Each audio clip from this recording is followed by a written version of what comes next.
Hi, my name is SaiqaKhan, and I'm a mother, wife, and surgeon. And in this video, I'm going to share about the importance of advocating for your child, especially if your child has special needs. And also, I'm going to be talking about the importance of following your gut, following your intuition, especially as a parent. You tend to know your child better than anyone else, better than any other doctor or physician that sees your child. So, specifically, I want to talk about the topic of visual impairment. So, my daughter was born with a very rare genetic syndrome. She's actually the only one in the world who has her special constellation of symptoms, which includes visual impairment. Her eyes were formed differently. So she has anterior segment dysgenesis and she has hypoplastic optic nerves. And so at a very young age, she was about 3 months old. She had an exam under anesthesia at a top hospital in America. And there was a specialist who evaluated her. And we were told that she needed to have this exam done in order to potentially prevent blindness, because we were under the impression that she had vision in her left eye, and either no vision or limited vision in her right eye.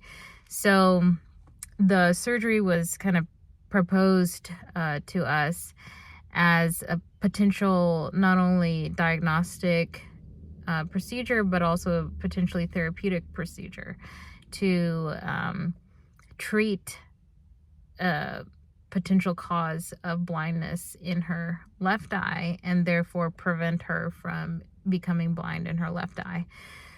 So we proceeded with this procedure, and my whole intention and goal in creating this video and sharing this information is basically providing information that I wish I had known and that I wish I had access to, 3.5 years ago when we were first starting out on this journey of special needs. And so my gut instinct at the time was telling me no, not to move forward with the procedure, but my fear of her potentially losing whatever vision she had in her left eye, with the information that we had at the time, I didn't want to take that risk.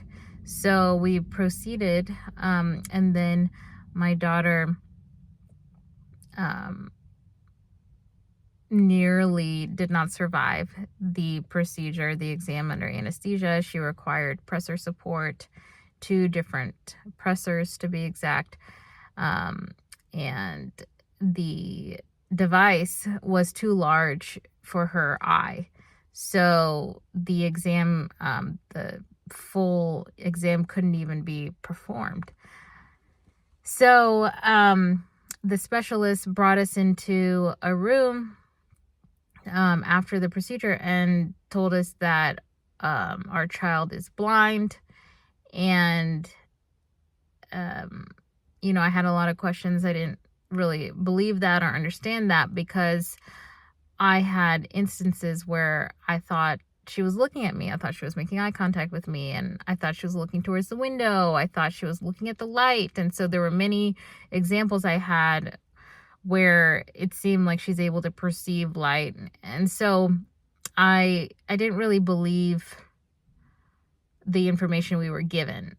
And I also didn't believe the data that was obtained. I didn't think that it was accurate. And so I proceeded on, and, we took the appropriate steps to provide my daughter with support regardless, whether she truly did not have vision, which I didn't believe, or whether she had limited vision and needed some support, to help facilitate the development of more vision. We wanted to give her that. So we got plugged in with the School for the Blind, and they provided us with a teacher who came to our home. It was during COVID. And so some of the sessions were virtual and a few of them were in person. And then when we moved across the country, we got plugged in with early childhood intervention, and we got another vision therapist. And as some of you know, I refer to this individual as a vision therapist, even though her title is teacher for the visually impaired. I like to put a more positive spin on things, and so I call her the vision therapist or the vision teacher. And she's phenomenal. And so all throughout my daughter's life, I've been telling her the same story. It's a story with affirmations in it. And the story I tell her is also an exercise in mental rehearsal and visualization, where in the story I talk about how she loves adventures and she goes on hikes and she picks the blueberries and the mushrooms and she sees the squirrels and the rabbits, and she sets up her own dinner time and her own bath time, and then at the end of the day she reflects on how wonderful her day was, and she has a gratitude practice in the story where she's grateful for how intelligent she is and how powerful she is and how she can do anything she wants to do. And so this is the story that I have told her repeatedly since she was a tiny little baby. And this is because she didn't have much interest in books. And so, there was not much point in me trying to force her to read books with me. What I learned was the point of reading books to kids is really for the vocabulary development and the repetition. So I just created this story and repeated it over and over and over again.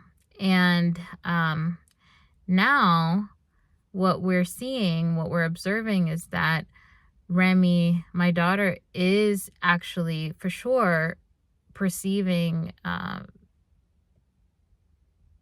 things with her eyes, with her vision. So she's able to see certain things in her lower visual fields. So her pupil sits a little bit low in her left eye, and she has a central cataract. But I think because her pupil sits a little bit lower, she's able to see despite the central cataract. And I was never too concerned about her hypoplastic optic nerves, nor was I concerned about her non-visualized optic chiasm, which was identified on her MRI. So she had an MRI when she was a tiny baby, and the optic chiasm was not seen on the MRI.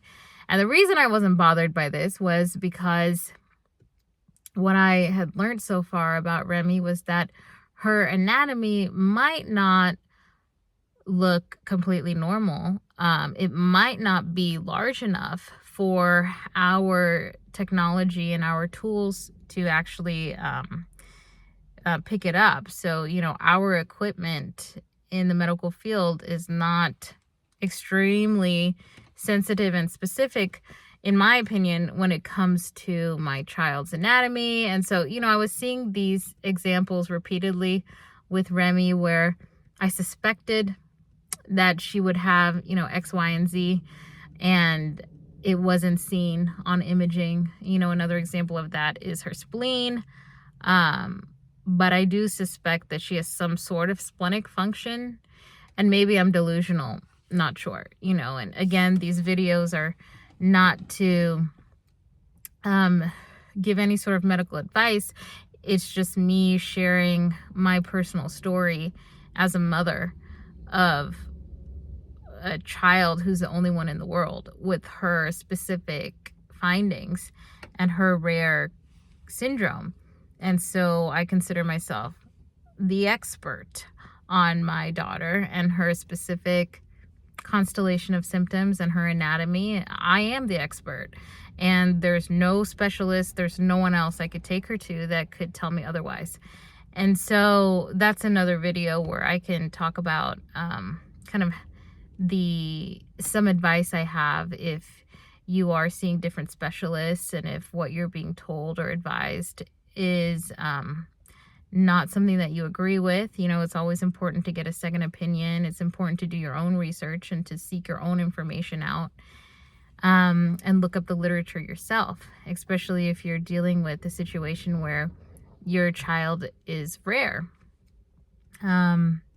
So moving on, now my child is able to perceive things, and in my opinion, she always has been able to perceive things. I would even email this specialist who told us that she was blind. I would email him months after the fact and say, hey, now Remy is looking out the window and doing this, and I see her turning her head this way and like looking that way. And how can we optimize this? How can we support this further? How can we support her more in her vision development? And I'm sure he thought I was crazy. So, it was just, we figured it out as we went. And thankfully, we have always put her in environments where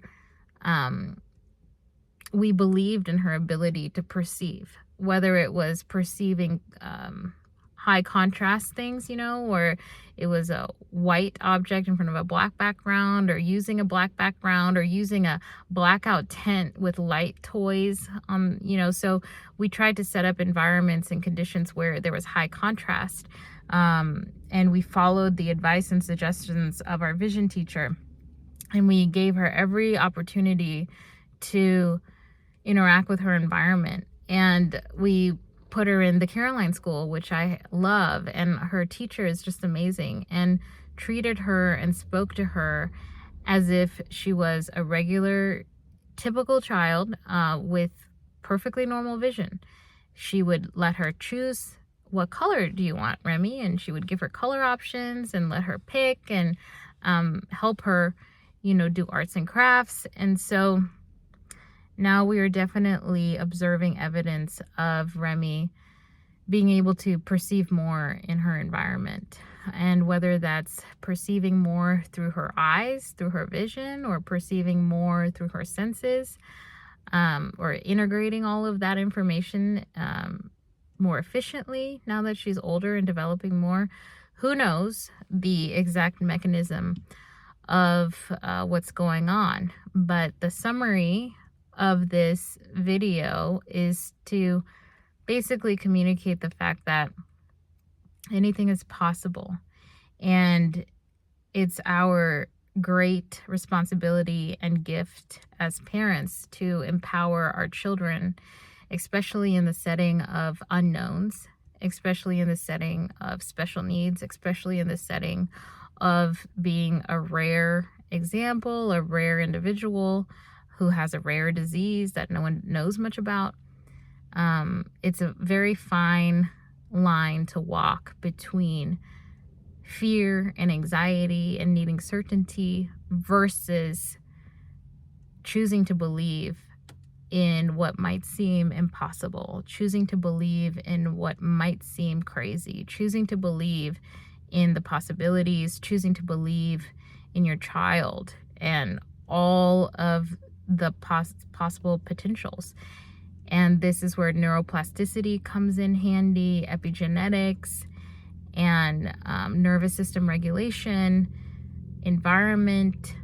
So these are all things that are very important to me, and that I feel called to share with other people, other parents, other mothers, other fathers, and other caregivers, and especially other physicians and healthcare providers who are caring for children with special needs, caring for children who have differences and who have rare conditions.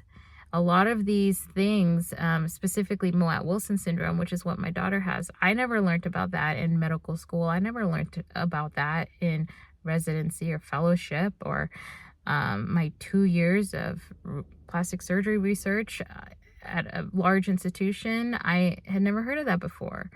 And so how would I expect the doctors we go to see, how would I expect them to have ever heard of it? None of them have. And so it becomes my responsibility to know as much as I possibly can.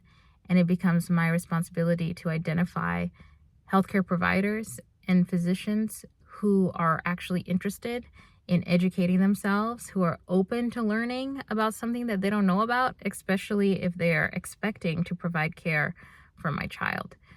And so this is where advocacy comes into play. It's very important to be an advocate for your child and for what your knowledge is of their abilities and what you observe them doing and showing and demonstrating at home when you're spending the most time with them, more so than a physician who happens to spend maybe 5-10 minutes with them.